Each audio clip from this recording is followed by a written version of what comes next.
The WNBA needs to chill on Clark. 3 assists. Damn. Clark had a pretty good game today. She really starting to hoop now. But these WNBA players are going out for her, and I get it. But y'all gotta chill a little bit on her, because you don't want to around and start flying Spirit again. All season long, the WNBA watched as its biggest star ever got whacked, shoved, and bullied. Unfortunately, Caitlin Clark seemed to have had enough and is gearing up for the next phase of her life, ultimately leaving the WNBA in panic. Join me as I walk you through how and why the WNBA is in crisis mode after Caitlin Clark's exit. Life before Caitlin Clark. By now, it should be common knowledge that the arrival of Caitlin Clark to the WNBA has been the biggest thing that has happened to the league in ages. The league of just 28 years had never experienced this level of attention and visibility until Caitlin got drafted. Do keep in mind that the league was growing over the years, but the growth after Caitlin was sporadic. We are talking about a league whose most watched WNBA draft before Clark's entry in 2024 was in 2004 when Diana Taurasi was drafted. The 2004 draft day drew only 600,000 viewers, whereas the 2024 draft day had 2.45 million people tuning in to watch the Indiana Fever's pick Caitlin Clark as the first overall pick. Simply put, the WNBA before Caitlin Clark was unprofitable, with NBA Commissioner Adam Silver publicly admitting in 2018 that the WNBA has never once turned a profit and has lost an average of more than $10 million annually since its founding. Back in 2019, the league recorded a record $102 million in revenue and has managed to double that in 2024. All thanks to the star power of Caitlin Clark, the league has experienced explosive growth in TV ratings, sponsor interest, and attendance. I mean, the WNBA just inked a new media deal for the league, estimated to bring in $200 million per season, with the potential for an extra $60 million per year. This is a league whose current deal is just $50 million per season. That's more than a 300% increase. The trajectory of the league has seen the WNBA now prioritize expansion, with the Golden State Valkyries joining the competition in 2025, ahead of teams from Toronto and Portland in 2026. The last new team in the WNBA was the Atlanta Dream, and that was as far back as 2008. In simple terms, despite the many star talents the league had over the years, life before Caitlin Clark wasn't great for the WNBA. But what about life after Caitlin Clark? Well, life after Caitlin Clark joined the WNBA has been unbelievable. She is one of one in not just her talent, but in her influence. Her first year in the WNBA was a record-breaking campaign for the WNBA that posted record viewership and attendance. Since she got drafted, attendance in the WNBA is up 156% from last year, and more than half of all WNBA games this year have been sellouts. There is a 201% increase from last year's WNBA Countdown full season average, as it is currently averaging 741,000 viewers. Not to mention that this year's televised WNBA games are averaging 1.32 million viewers, nearly triple last season's average of 462,000. The 2024 WNBA regular season was the most watched in 24 years, while the playoffs were the most watched in 25 years. Many would argue that Caitlin isn't the only star player in the WNBA and try to discredit her influence. But what better proof that she moves the needle than the drop in WNBA ratings after the Indiana Fevers were eliminated from the playoff? Game 1 of the Liberty Aces semifinal series brought in 929,000 viewers, making it the most viewed WNBA semifinal in 22 years. However, Game 1 of the Fever Sun opening round series delivered 1.8 million views, while Game 2 delivered 2.5 million views, making it the most watched WNBA game ever on cable. Both games had more viewers than the record-breaking average viewership record of the 2023 WNBA Finals. The Caitlin Clark effect was all in everyone's face to see, And it wasn't just her influence that was generational, but also her talent. Throughout her rookie season, with points and assists, Caitlin Clark generated 45.2% of all points produced by the Indiana Fevers. To better understand how outrageous that is, she has a better offensive load than every single player in the WNBA and the NBA, aside from Luka Doncic. The 22-year-old guard recorded the first triple-double by a rookie in WNBA history, and the first triple-double in Fever history.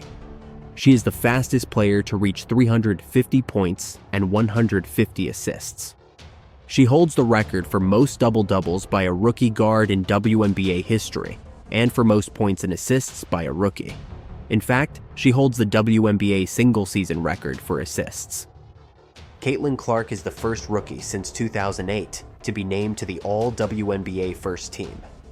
The list goes on for the record she broke, but unfortunately, despite this huge influence and talent, the Indiana Fever's guard is rumored to be planning to exit the league, so much so that the league is starting to panic. Most bullied. Despite her huge influence on the league and her generational talent, Caitlin Clark dealt with bullying all season, and the league watched without coming in the defense of their golden goose. The young guard was bullied on all fronts, from veterans, rookies, and WNBA legends to the media. Not even halfway into her WNBA career, and she had to face this. And Clark. I mean, that's clear, which was called. The question is, will they call it unnecessary? Kennedy Carter. And even this. Fakes the three, takes the two, and knocks it down. A lot of contact. 50-50. From her fellow rookie Angel Reese. All season, Caitlin faced unnecessary hard fouls from veterans in the league looking to send a message. Veterans like Kennedy Carter not only shoved her recklessly, but went on social media to ask what Clark brings to the table, besides the ability to shoot three-pointers. It is so bad that WNBA players were moving their hostility from the court to attack her online. Connecticut Sun star Dejounte Carrington questioned the 22-year-old rookie's professionalism in the face of hostility, going as far as to call it, "Silence is a luxury." NBA legend Cheryl Swoops spent all season bullying and discrediting the rookie's performance. When asked for her opinions about Caitlin Clark getting bullied, she claimed that the young guard is deserving of the bad treatment she is receiving because she is also a bully. Swoops later went ahead to publicly claim the Indiana Fevers would have still made the playoffs with Caitlin, despite the team last making the playoffs in 2016. And Caitlin Clark generating 45.2% of all points produced by the Indiana Fevers in the 2024 season. Women's sports journalists were not left out in the bullying of Caitlin Clark either. Monica Judge called the young guard Caitlin the white damsel in distress in the WNBA before taking a subtle jab at her on Twitter when she tweeted, "Caitlin Clark is the Taylor Swift of women's basketball. No, I will not elaborate."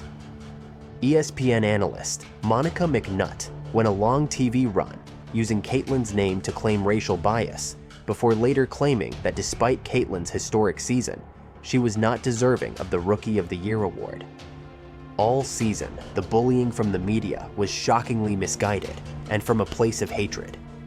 A young talent like Caitlin Clark can only take so much, so there are rumors about the young guard leaving the WNBA for good. But is she actually going to leave? What's next? Well, Caitlin Clark's bullying wasn't without their pushbacks, as many in the game of basketball came to her defense. Longtime UConn women's basketball coach Gino Auriemma, who has witnessed firsthand how good Caitlin is, called out her bullies, even going as far as to compare her impact to that of Michael Jordan, Larry Bird, and Magic Johnson on the NBA. I don't remember when Jordan came into the NBA, guys looking to go out and beat him up. I don't remember when Larry Bird and Magic Johnson came in the league and elevated the NBA, them getting targeted and getting beat up just because of who they were and the attention they were getting. Why are you blaming that kid? It's not her fault, because you would trade places with her in a minute, but you are not there. You're not her. So, you're complaining that she's getting what she's getting, Ariema said.